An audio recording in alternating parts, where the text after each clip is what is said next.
Hey, good afternoon, everybody. It is April 7th, 2023, and we are in the Old Testament. We are looking at Leviticus, and we're going to read chapter 3 today. So, what's going on in Leviticus? Well, in this section of Leviticus, we're getting lots of offerings. All the different things that God wants offerings for.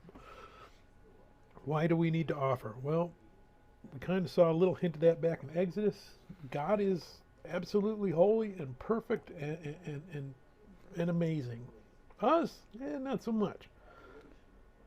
When Moses wanted to be in God's presence, God told him, "It'll kill you." That's how much more glorious and awesome God is. Our little sinful natures, if we get in too close to God, boom, we'll just burn up into nothing. So how do we approach God? That's what all these offerings are for.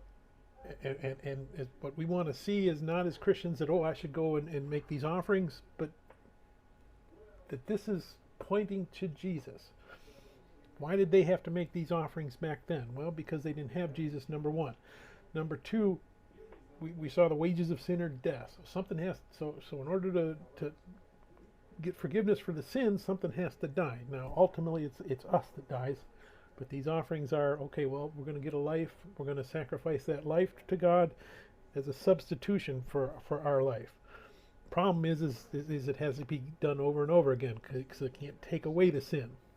When we get to Jesus, his substitution, him taking our place, that ends that cycle once for all.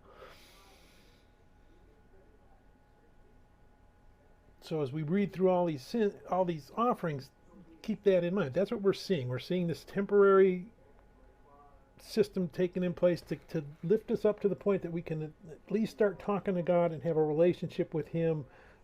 But it's a cycle because we keep sinning and we keep falling away, and we keep sinning and we falling away. It's not a perfect system. The only way we can make that perfect is if a person can come along and sacrifice his life to bring us back up into that alignment with God. The only person that can do that was Jesus. So that's what we're going to keep in mind as we read through all this section of Leviticus here. So we're going to read Leviticus chapter 3, the peace offering. When his offering is a sacrifice of a peace offering, if he offers it of the herd, whether male or female, he shall offer it without blemish before the Lord. And he shall lay his hand on the head of his offering and kill it at the door of the tabernacle of meeting. And Aaron's sons, the priests, shall sprinkle the blood all around on the altar. Then he shall offer from the sacrifice of the peace offering an offering made by fire to the Lord.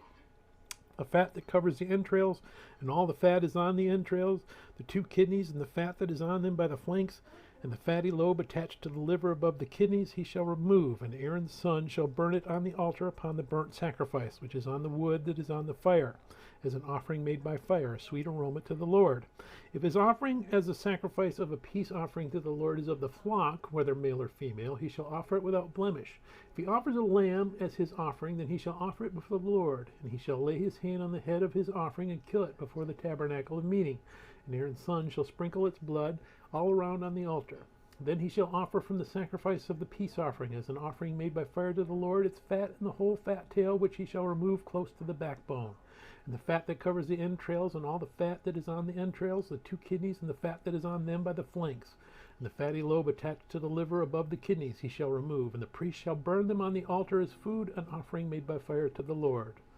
And if his offering is a goat, then he shall then he shall offer it before the Lord. He shall lay his hand on its head and kill it before the tabernacle of meeting. And the sons of Aaron shall sprinkle its blood all around on the altar. Then he shall offer from it his offering as an offering made by fire to the Lord. The fat that covers the entrails, and all the fat that is on the entrails, the 2 kidneys, and the fat that is on them by the flanks, and the fatty lobe attached to the liver above the kidneys. He shall remove, and the priest shall burn them on the altar as food, an offering made by fire for a sweet aroma. All the fat is the Lord's.